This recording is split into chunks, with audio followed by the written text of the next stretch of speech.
వరంగల్ జిల్లా ఎల్కతుర్తిలో బీఆర్ఎస్ రాజతోత్సవ సభ నిర్వహణకు పోలీసులు అనుమతి నిరాకరించడంతో ఆ పార్టీ హైకోర్టును ఆశ్రయించింది. ఈ పిటిషన్పై విచారణను ఈ నెల 17వ తేదీకి న్యాయస్థానం వాయిదా వేసింది.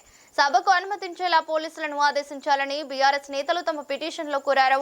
ఈ నెల 27వ తేదీన ఉదయం 10 గంటల నుంచి రాత్రి 10 గంటల వరకు సభ నిర్వహిస్తామని బీఆర్ఎస్ పార్టీ న్యాయవాది కోర్టుకు తెలిపారు.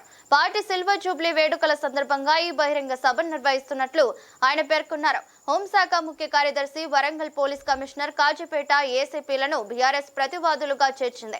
హైకోర్టు ప్రతివాదులకు నోటీసులు జారీ చేసింది. కౌంటర్ దాఖలు చేయడానికి హోంశాఖ తరపున ఈ నెల 21వ తేదీ వరకు సమయం కోరారు.